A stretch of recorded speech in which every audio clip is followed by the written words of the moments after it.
Vou convidar você a abrir sua Bíblia em Isaías 53.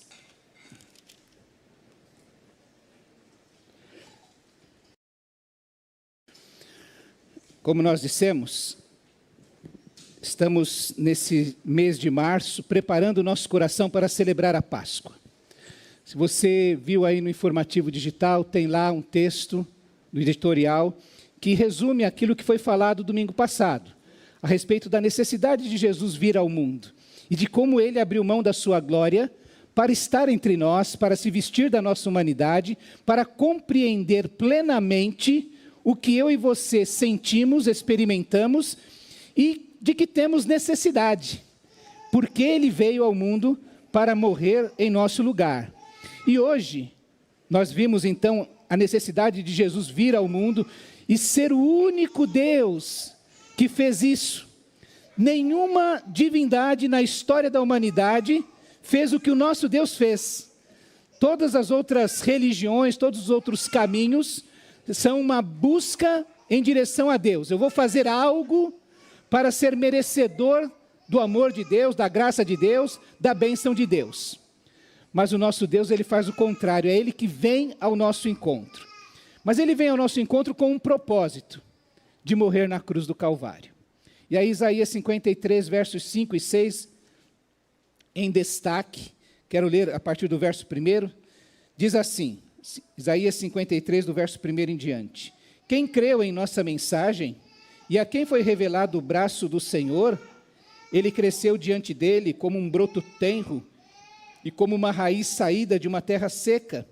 Ele não tinha qualquer beleza ou majestade que nos atraísse, nada havia em sua aparência para que o desejássemos. Foi desprezado e rejeitado pelos homens, um homem de dores e experimentado no sofrimento. Como alguém de quem os homens escondem o rosto, foi desprezado e nós o tínhamos em estima. Certamente ele tomou sobre si as nossas enfermidades e sobre si levou as nossas doenças. Contudo, nós o consideramos castigado por Deus atingido e afligido. Mas ele foi transpassado por causa das nossas transgressões, foi esmagado por causa de nossas iniquidades. O castigo que nos trouxe paz estava sobre ele, e pelas suas feridas fomos curados. Todos nós, tal qual ovelhas, nos desviamos, cada um de nós se voltou para o seu próprio caminho, e o Senhor fez cair sobre ele a iniquidade de todos nós. Ele foi oprimido e afligido, e contudo não abriu a sua boca. Como um cordeiro foi levado para o matadouro, e como uma ovelha que diante de seus tosqueadores fica calada, ele não abriu a sua boca. Com julgamento opressivo ele foi levado. E quem pode falar dos seus descendentes? Pois ele foi eliminado da terra dos viventes, por causa da transgressão do meu povo, ele foi golpeado. Foi-lhe dado um túmulo com os ímpios e com os ricos em sua morte, embora não tivesse cometido nenhuma violência, nem houvesse nenhuma mentira em sua boca. Contudo, foi da vontade do Senhor esmagá-lo e fazê-lo sofrer. E embora o Senhor tenha feito da vida dele uma oferta pela culpa, ele verá sua prole e prolongará seus dias, e a vontade do Senhor prosperará em sua mão. Depois do sofrimento de sua alma, ele verá a luz e ficará satisfeito. Pelo seu conhecimento, meu servo justo justificará a muitos e levará a iniquidade deles. Por isso lhes darei uma porção entre os grandes, e ele dividirá os despojos com os fortes, porquanto ele derramou sua vida até a morte, e foi contado entre os transgressores, pois ele levou o pecado de muitos, e pelos transgressores intercedeu. Vamos orar? Pai querido, obrigado pela tua palavra, nós te agradecemos, ó Deus, por este tempo tão precioso de comunhão neste lugar, na tua presença. Que o teu Santo Espírito tenha liberdade, ó Deus, de falar a cada um de nós e de nos quebrantar, ó Deus, formando a nossa mente, o nosso coração, a nossa vida, à imagem de Jesus Cristo. É a nossa oração no nome precioso de nosso amado Senhor e Salvador Jesus Cristo. Amém, ó Deus. Meus irmãos, esse texto de Isaías foi escrito há 700 anos antes de Jesus nascer. e ele vai descrevendo todo o ministério de Jesus na terra. E é importante a gente entender o que Jesus veio fazer e a necessidade dele morrer na cruz do Calvário. Há alguns anos, surgiu um cantor gospel, soltou uma frase que criou uma grande polêmica nas redes sociais. Ele disse assim: a cruz não é a revelação do nosso pecado, mas a revelação do nosso valor. E, embora essa frase seja uma frase de efeito e tenha parte de uma verdade, ela traz um erro grave, que é tentar contrapor exatamente as duas coisas, dizendo que a cruz não revela o nosso pecado, mas o nosso valor. Essa tentativa de eliminar um dos dois é um grande erro. A cruz revela, sim, o nosso pecado, porque a cruz se torna uma necessidade por causa do nosso pecado. Se não houvesse pecado, não haveria necessidade da cruz. Ao mesmo tempo, a cruz revela o amor imensurável de Deus que nos atribui valor ao decidir vir ao mundo, nos amar, morrer no nosso lugar. A lógica de Deus é a seguinte: ele morreu pelos nossos pecados. Lá em 2 Coríntios 5, 21, Paulo escreve que pois foi por nossa causa que Deus tratou como pecador aquele que não tinha pecado, a Jesus, para que nele, em Cristo, nos tornássemos justiça de Deus. Paulo ainda diz que o raciocínio é que o amor de Cristo nos constrange, porque estamos convencidos de que um morreu por todos, logo todos morreram. E Jesus morreu por todos, para que nós, os que vivem, já não vivam mais para si mesmos, mas para aquele que por eles morreu e ressuscitou. Essa é a lógica divina.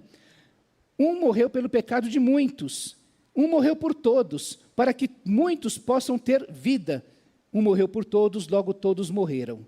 Um morreu pelos nossos pecados, pelos pecados de todos. Jesus é esse que morre pelos nossos pecados. E é interessante que todas as pessoas, e talvez ninguém aqui nesse culto, tenha a dúvida de que Jesus morreu pelos nossos pecados. Mas o que isso quer dizer? Qual é o significado disso? Por que a morte de Jesus é necessária? Por que Deus exigiu a vida do seu único filho na cruz do Calvário? Quando nós olhamos para Deus, e hoje nós temos uma dificuldade muito grande de compreender Deus na sua inteireza, da maneira como a Bíblia o revela.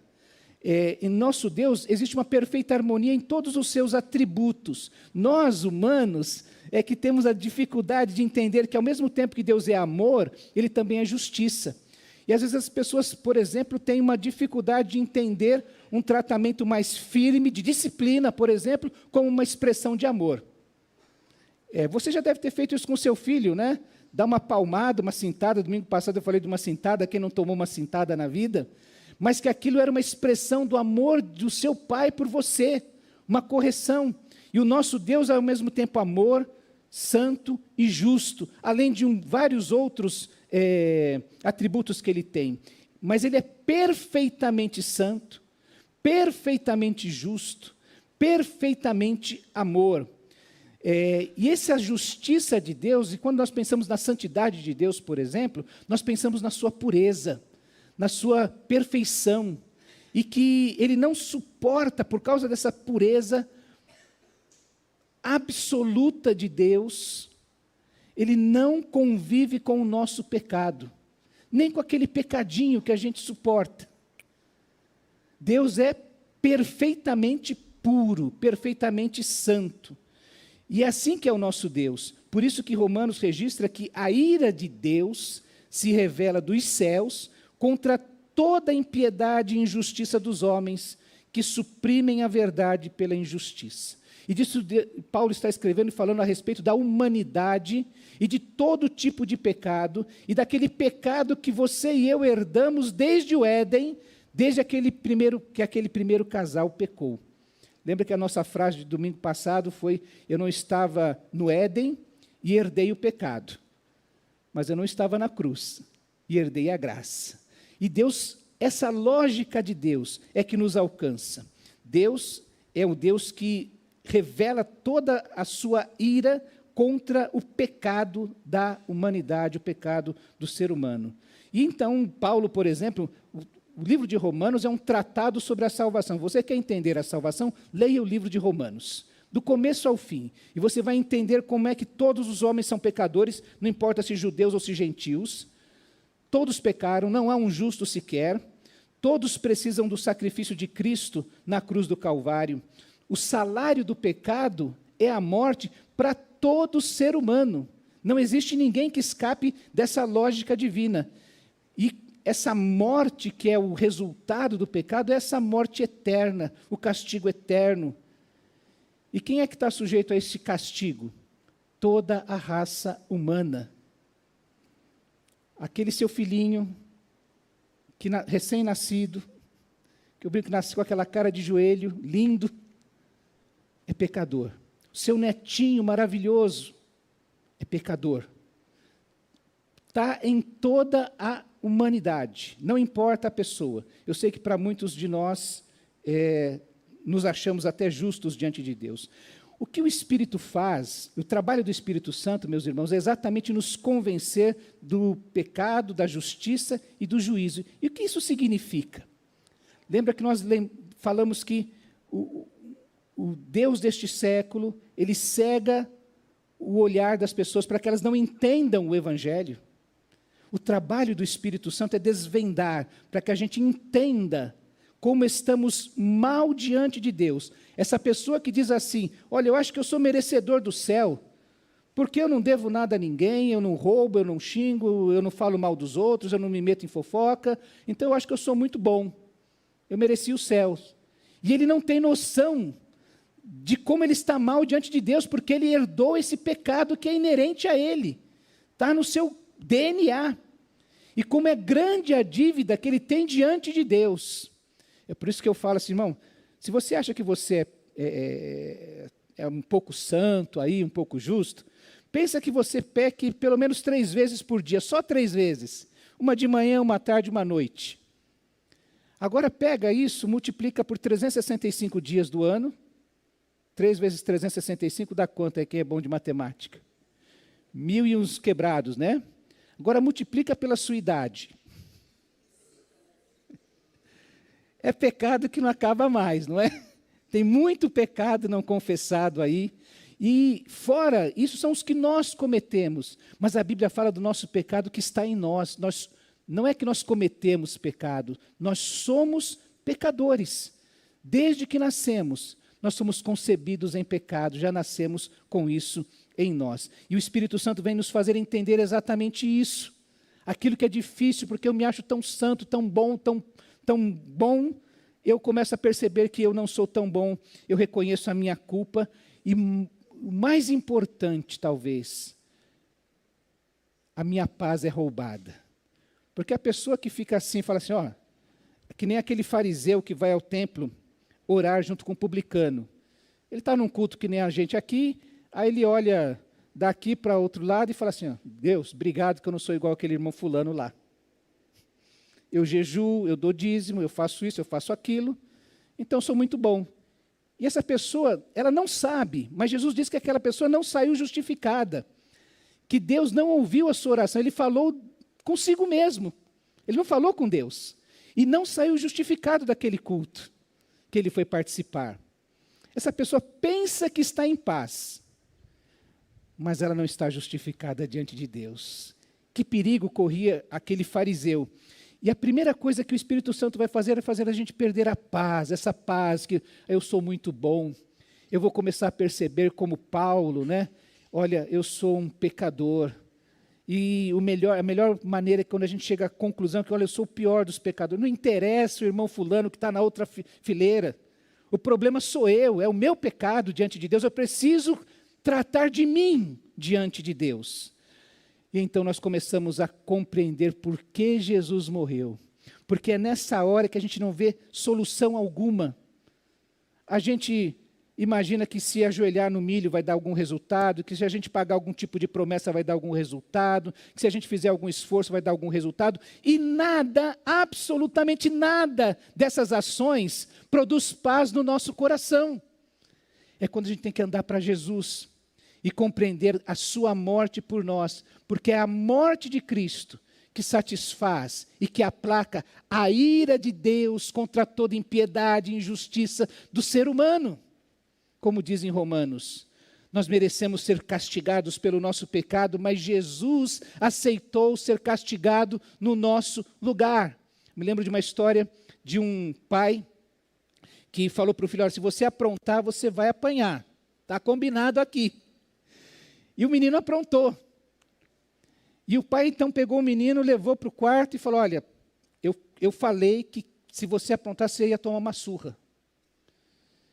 E o menino já estava preparado para sofrer. Aí o pai pega a cinta e começa a bater nas suas próprias costas. E o menino fica assustado. Por que isso? Falou: isso é a justiça. Eu falei que ia haver punição se houvesse o erro, mas eu vou tomar o seu lugar, desta vez. E é isso, exatamente isso que Jesus faz por nós. Ele morre no nosso lugar, para satisfazer a justiça de Deus. Olha, Deus está irado contra o pecado, e a ira de Deus vai ser descarregada sobre alguém.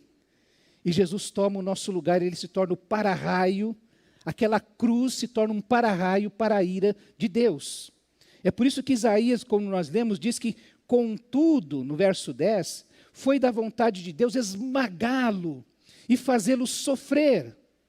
Embora o Senhor tenha feito a vida dele uma oferta pela culpa, ele verá a descendência e prolongará os seus dias. Você lembra que Jesus vem como filho unigênito de Deus, mas retorna aos céus como filho primogênito entre muitos irmãos. Apesar dele morrer sem ter casado, sem ter deixado filhos no mundo, ele tem uma descendência da qual você e eu fazemos parte, e nós precisamos ainda alcançar muitas pessoas para isso. É essa morte de Cristo que traz paz. Se nós somos culpados diante de Deus, como podemos ter paz com Ele? Temos paz quando entendemos que Jesus pagou o nosso castigo. O castigo que nos traz a paz, conforme o verso 6 de Isaías 53, estava sobre Ele. Como eu disse, não adianta você dobrar o seu joelho sobre o milho, não adianta pagar promessa, não adianta você imaginar que você é muito bom, porque a única maneira de ter paz com Deus é entender que Jesus pagou a sua dívida na cruz do Calvário. Aleluia, irmãos! Porque a gente existe como igreja por causa disso. Não temos nada que possamos oferecer a Deus. Mas, como diz Romanos, tendo sido, pois, justificados pela fé, temos paz com Deus pelo nosso Senhor Jesus Cristo. E agora eu queria ver com você, então, o que acontece.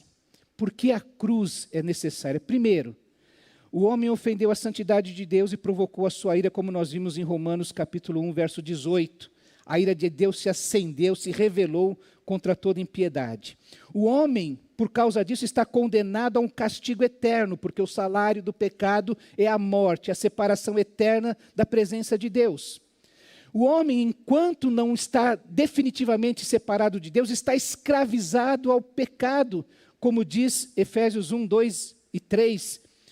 Todos nós estávamos mortos em transgressões e pecados nos quais costumávamos viver, quando seguíamos os padrões deste mundo e o príncipe do poder do ar, o espírito que agora atua nos filhos da desobediência, porque todos nós fizemos parte dos filhos da desobediência. Antes, todos também vivíamos como eles, satisfazendo os desejos da nossa natureza pecaminosa, realizando as vontades e os pensamentos dela. Como os outros, éramos por natureza merecedores da ira. O ser humano está escravizado e vive em inimizade contra Deus. O homem perde a comunhão com Deus e não pode mais se relacionar com Deus. Lembrem que a salvação é um tipo de relacionamento com Deus que permite que cada dia eu o conheça mais e melhor. Então tem muita gente que, como eu disse, fala assim: eu sei que Jesus morreu pelos nossos pecados, mas ele não entende o que significa isso. E tem muita gente que fala assim: eu creio em Deus, mas não tem um conhecimento de Deus e não sabe se relacionar com Deus. O seu relacionamento não permite que ele conheça a Deus mais e melhor a cada dia. Ele ainda está achando que ele é justo, que ele é bom, como aquele publicano no templo. Eu te dou graças, Senhor, porque eu não sou como outro. Eu faço um monte de coisas que eu acho que agradam o Senhor, mas isso não chega a falar com Deus. Lembra que Isaías diz que, contudo, as suas maldades separam vocês do seu Deus, os seus pecados esconderam de vocês o rosto dele, por isso ele não os ouvirá. Essa é a consequência do pecado. A ira justa de Deus contra a humanidade, a condenação da humanidade, a escravização ao pecado e a inimizade com Deus. Mas a morte de Jesus na cruz vem resolver todas essas questões, todos esses problemas. A morte de Jesus na cruz é uma solução para cada um deles. Veja que a morte de Jesus foi propiciatória. Eu sei que é uma palavra, por isso que é importante estudar a Bíblia, viu, irmãos? Leia a Bíblia, viu, que é importante, é bom. Como diz um pregador aí, leia a Bíblia, é bom ler a Bíblia. É bom estudar na escola da caminhada, porque para entender o que é propiciação e expiação. Veja que a propiciação quer dizer que a morte de Jesus na cruz foi para satisfazer a justiça de Deus. Lembra aquele pai que prometeu, eu vou punir se você errar? E ele então levou a punição que era para o filho. E é o que Jesus faz conosco. A morte de Jesus na cruz foi para satisfazer a justiça de Deus. Não quer dizer que a ira de Deus está eliminada, mas que ela está satisfeita. A expiação, em algumas Bíblias, algumas versões vai usar a expressão expiação, trata-se de remover a culpa por meio do pagamento de uma penalidade. E a culpa que eu e você temos, ela é removida na expiação por Cristo Jesus. E a propiciação é a atitude de Deus, de modo que Ele deixa de ter inimizade conosco, para ser a nosso favor. O Deus que era inimigo de nós, que nós éramos inimigos dele, como diz Paulo aos Colossenses, agora Ele trabalha a nosso favor. Ele é o nosso defensor. A morte de Jesus vale para nós, e tanto o Espírito Santo de Deus como o próprio Cristo intercedem por nós diante de Deus. A morte de Jesus causa isso. Veja lá que em Romanos diz que Deus o ofereceu como sacrifício para expiação pelo seu sangue, para ser recebido pela fé, de forma a demonstrar a sua justiça. Em Hebreus também diz a mesma coisa, por essa razão ele deveria ser semelhante aos seus irmãos em todos os aspectos, para se tornar um sumo sacerdote misericordioso e fiel com relação a Deus e fazer expiação pelos pecados do povo, desviar a ira de Deus do seu povo. João, na sua primeira carta, diz que ele, Jesus, é a expiação pelos nossos pecados, e não somente pelos nossos, mas também pelos de todo o mundo, sem acepção de pessoas. Ele ainda diz que nisto consiste o amor, não em que nós tenhamos amado a Deus, mas que Ele nos amou e enviou o seu Filho como expiação pelos nossos pecados. A morte de Cristo, ela é propiciatória. A morte de Cristo também foi sacrificial. Ela se tornou um sacrifício. Isso quer dizer que foi substitutiva. Ele se colocou no nosso lugar, foi uma troca. O justo castigado no lugar dos injustos. Isso significa que o nosso castigo foi pago, nossa condenação foi cumprida. Recebeu uma sentença de morte, porque o salário do pecado é a morte. Então você tem que morrer. E Jesus morreu no nosso lugar. A sentença está cumprida. Por isso que Efésios diz que nele temos a redenção, por meio do seu sangue, o perdão das nossas transgressões, de acordo com as riquezas da sua graça. E quando diz Pedro, ele mesmo levou no corpo os nossos pecados sobre o madeiro, a fim de que morrêssemos para os pecados e vivêssemos para a justiça. Por suas feridas, vocês foram curados. Ou Pedro ainda diz, porque Cristo também sofreu pelos pecados de uma vez por todas, o justo pelos injustos, para conduzi-los a Deus. Ele foi morto no corpo, mas vivificado pelo Espírito. A morte de Jesus também foi redentora, porque Ele resgatou a cada um de nós. Ele não era escravo de Satanás, mas Ele foi no mercado de escravos de Satanás e nos livrou. Nos comprou pagando o preço de resgate. E o preço foi este, o precioso sangue de Cristo. Gálatas diz, Cristo nos redimiu, nos libertou, pagou a redenção, pagou o preço para nos libertar da maldição da lei, quando se tornou maldição em nosso lugar. Porque quem fosse morto na cruz, era morte para os piores criminosos, para os inimigos do regime. Esses homens que eram presos na cruz eram crucificados com pouquíssima roupa, ou às vezes nus. Isso era um escândalo para o judeu, era uma coisa, maldição. De tal maneira que, imagine você ter um irmão que foi morto na cruz. A sua família fica estigmatizada. O filho de fulana, o filho de Maria, o filho de José, foi morto na cruz. Um criminoso, um malfeitor. Por isso, ele foi feito maldição no nosso lugar, pois está escrito, maldito todo aquele que for pendurado em um madeiro. Em Efésios, diz que nós temos a redenção, a libertação com o pagamento pela nossa libertação, por meio do seu sangue, o perdão das transgressões nas quais nós vivíamos como todos num período. Em Romanos diz que sendo justificados gratuitamente pela sua graça, por meio da redenção que há em Cristo Jesus. E por fim, ele diz que, lá em Hebreus, portanto, visto que os filhos são pessoas de carne e sangue, ele também participou desta condição humana, para que por meio da morte, derrotasse aquele que tem o poder da morte, isto é, o diabo, que nos escravizava, e libertasse aqueles que durante toda a vida estiveram escravizados pelo medo da morte. Atos ainda diz, cuidem de vocês mesmos, Paulo falando aos presbíteros de Éfeso, cuidem de vocês mesmos e de todo o rebanho sobre o qual o Espírito Santo os designou como bispos para pastorearem a igreja de Deus, a igreja que ele comprou com o seu próprio sangue. E por fim, Apocalipse diz, toda aquela multidão adorando o Cordeiro, dizendo, todos eles cantavam um hino novo. Tu és digno de receber o livro e de abrir os seus selos, pois foste morto e com o teu sangue compraste para Deus gente de toda tribo, língua, povo e nação. A morte de Cristo foi redentora, foi libertadora. Eu lembro de uma historinha quando eu era criança, essas historinhas do flanelógrafo, né? Do menino que construiu o barquinho. Já contei isso para os irmãos? Ele construiu um barquinho e foi num lago com o seu barquinho que ele construiu, mas deu um vento, veio uma tempestade de repente e levou o barquinho dele para longe no lago. E ele ficou muito triste porque ele perdeu o seu barquinho. E passado algum tempo, ele passando na cidade, encontrou o seu barquinho numa loja, na vitrine de uma loja. E então ele entrou na loja e falou para o dono da loja, olha, esse barquinho é meu, fui eu que construí. E o dono da loja falou, olha, ele custa tanto.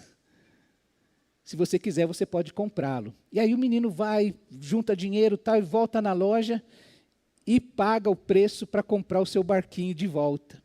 E aí eu lembro dessa história que ele saía com o barquinho nos seus braços, todo feliz, e dizia assim, agora você é meu 2 vezes.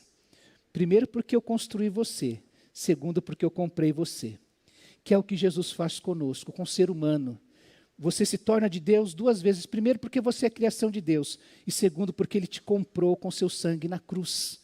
A morte de Cristo é redentora, ela é libertadora para todos nós. A morte de Cristo também, ela é reconciliadora. Reconciliar quer dizer fazer a paz. Já se reconciliou com seu marido? Depois que você brigou, ficou chateado, saiu batendo a porta. Depois você volta assim com aquela cara de tacho, né? Vamos fazer as pazes, vamos reconciliar. Reconciliar é fazer as pazes. Isso quer dizer que se afasta as barreiras e o homem pode novamente restabelecer relações com Deus. Como já houve a propiciação, o sacrifício e a redenção, agora Deus reaproxima o homem dele e faz com que o homem goze novamente de sua amizade e amor. Lembra que o primeiro casal lá no Éden pecou contra Deus e aquela comunhão perfeita foi quebrada, mas naquele momento dessa quebra de comunhão, desse desfigurar dos planos de Deus. O próprio Deus fala, olha, a semente da mulher vai esmagar a cabeça da serpente.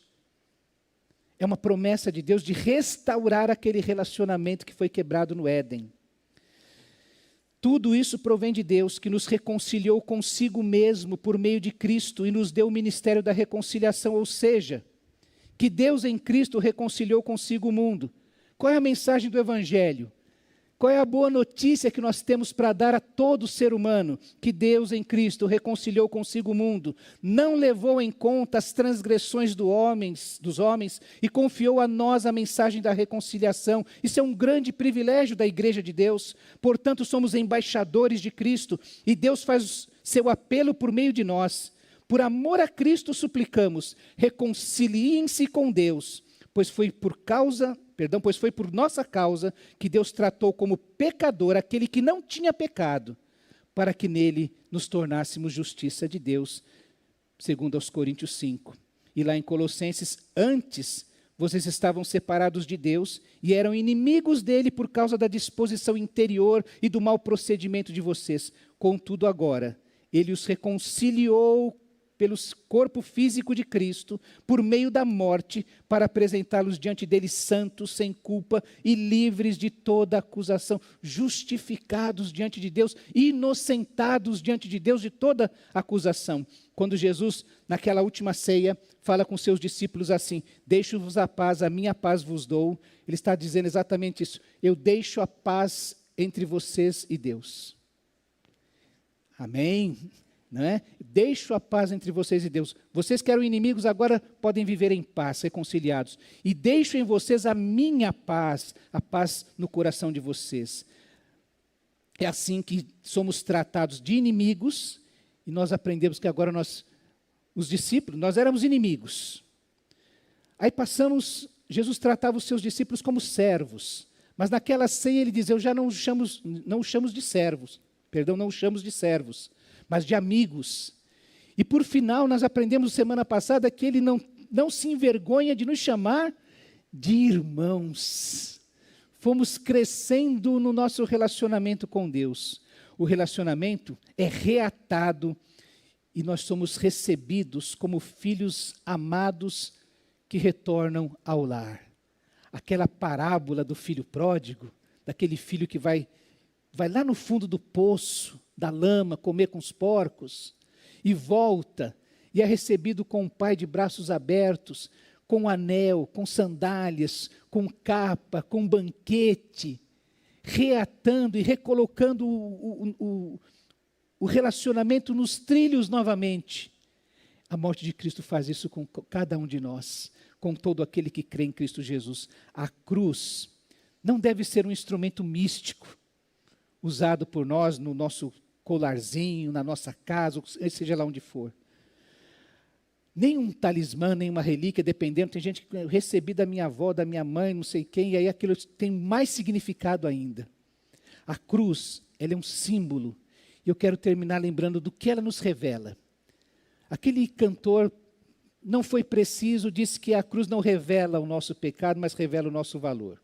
Na verdade, a cruz revela o nosso pecado. O tamanho do nosso pecado, como nós estamos maus diante de Deus, e qual é o tamanho da nossa necessidade. Deus teve que deixar o seu trono de glória, para se tornar um de nós, para vir morrer a nossa morte no nosso lugar, para nos reconciliar com Deus. A cruz revela o nosso pecado. Quando você olha para aquela cruz, você lembra assim, eu sou pecador. Aquela cruz foi necessária por causa do meu pecado. A cruz revela a sabedoria de Deus. A cruz, lembra que Deus é quem arquiteta, executa, aplica e garante a salvação? E ele fez isso de uma maneira sábia. Quando o apóstolo Paulo escreve, diz assim, nós, porém, pregamos Cristo crucificado, o qual de fato é escândalo para os judeus e loucura para os gentios, mas para os que foram chamados, tanto judeus como gregos, Cristo é o poder de Deus e a sabedoria de Deus, porque a loucura de Deus é mais sábia que que a sabedoria humana e a fraqueza de Deus em vir ao mundo, assumir a fraqueza humana, as fraquezas da humanidade, ela é mais forte do que a força do homem. Mas Deus escolheu os que são loucos para o mundo, a fim de envergonhar os sábios, e os que são fracos para o mundo, a fim de envergonhar os fortes. Deus escolheu as coisas insignificantes do mundo, os desprezados, e as coisas que não são, para invalidar as que são, a fim de que ninguém se glorie diante dele. É, porém, por causa dele que vocês estão em Cristo Jesus, o qual se tornou para nós sabedoria de Deus, justiça, santidade e redenção, a fim de que, como está escrito, aquele que se gloriar, glorie-se no Senhor. A sabedoria de Deus se contrapõe aos filósofos, aos sábios do mundo. A profundidade dos planos de Deus em executar a redenção revela da maneira mais sábia a forma de Deus fazer a redenção. O juízo de Deus sobre o orgulho humano. Quando eu olho para a cruz, eu percebo que Deus pisa no orgulho do homem, do ser humano. É a humilhação do ser humano. Ele se contrapõe a nós que queremos ser o nosso próprio Salvador. Porque, como eu disse, todos nós temos assim, nossa, eu sou tão bom, tão melhor que os outros. E aí Jesus nos mostra que nós somos pecadores, como ele deixa o seu trono de glória, os sábios do mundo, os judeus acham isso um escândalo, não é possível, isso é uma loucura, um Deus deixar o seu trono de glória. E aí ele fala para nós assim, ó, viu o que eu fiz? Viu a cruz que é maldita? Viu como eu deixei o trono de glória e me vesti da humanidade de vocês? Viu como eu sofri as tentações de vocês? Viu como eu sofri no lugar de vocês? Viu como eu morri no lugar de vocês? Viu como eu venci a morte para vocês? E aí ele fala, agora você creia. Creia num carpinteiro judeu, rejeitado pelo seu próprio povo, num lugar insignificante do mundo conhecido. Creia nesse Jesus histórico, um ser humano. Como diz João, nossos olhos viram, nossos ouvidos ouviram, nossas mãos apalparam esse Jesus. E ele nos convida a crer. E para crer você precisa renunciar a toda presunção, todo o seu conhecimento técnico, toda essa pretensão de ser melhor que alguém, ou de ter algo a oferecer a Deus. Romanos diz que a cruz era vergonhosa, a cruz era um instrumento de tortura para os piores criminosos e inimigos do império. Mas Paulo dizia o seguinte, eu não me envergonho do Evangelho, porque é o poder de Deus para a salvação de todo aquele que crê. Primeiro do judeu e depois do grego, porque no Evangelho é revelada a justiça de Deus, uma justiça que do princípio ao fim é pela fé. Como está escrito, o justo viverá pela fé naquilo que o nosso Cristo fez por nós. A cruz, então, revela tanto o nosso pecado quanto a sabedoria de Deus, e ele revela também a base para a nossa vitória. A santificação é revelada na cruz. Veja que Paulo diz que diremos então, continuaremos no pecado para que a graça transborde? De maneira nenhuma, nós os que morremos para o pecado, como ainda viveremos nele? Ou vocês não sabem que todos os que fomos batizados em Cristo Jesus, fomos batizados na sua morte?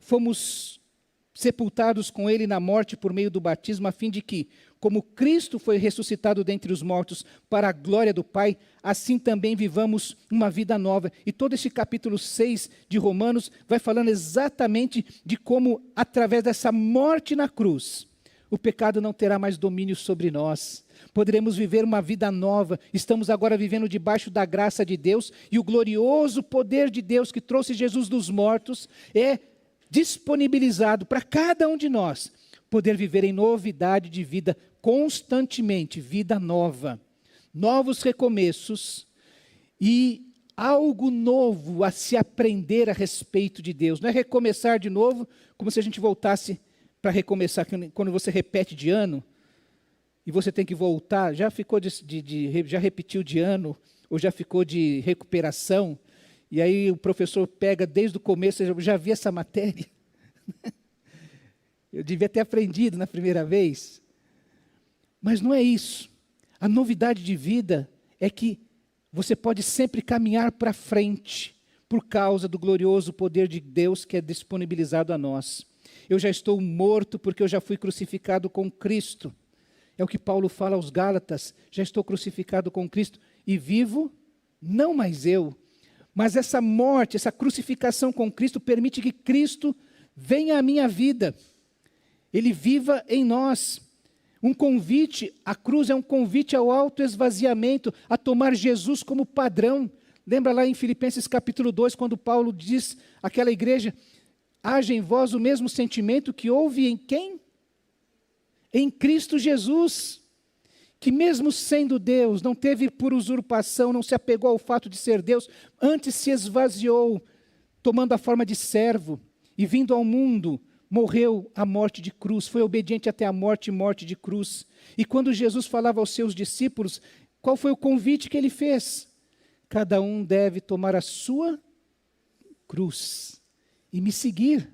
A cruz é a revelação da nossa vitória sobre, da vitória para a santificação. A cruz também, meus irmãos, revela o imensurável amor de Deus. Por dois motivos. O primeiro, como Paulo fala aos Gálatas, Cristo nos redimiu da maldição da lei, quando se tornou maldição em nosso lugar. Pois está escrito, maldito todo aquele que for pendurado em um madeiro. Esse mês a gente está pensando no ousado amor de Deus.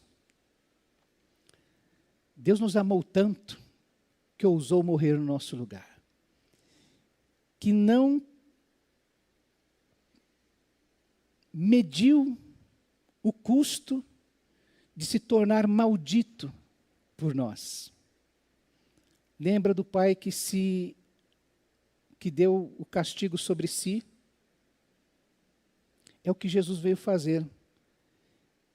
E você faz isso por aqueles que ama. Não tem preço você se doar para alguém que ama. Eu conheço pessoas que quando um filho precisava de um rim, os primeiros que, veja se eu sou compatível, e o pai doou o seu rim para o seu filho. Tem um filme muito interessante, Denzel Washington, não lembro o nome dele, mas você vai lembrar depois, em que ele faz um escarcéu tremendo, rouba um ônibus, tudo, e o negócio dele é que ele acaba sendo morto para poder doar um órgão para o filho dele que necessitava. É essa a ideia de amor. Ele amava tanto o seu filho, que ele arranjou um jeito de morrer para que um órgão dele pudesse ser doado para o seu filho. O nosso Deus foi na cruz e recebeu todo o golpe da cruz, todo o golpe da lei sobre si. É por isso que Jesus na cruz diz aquela frase um grito angustioso. Deus meu, por que me desamparaste?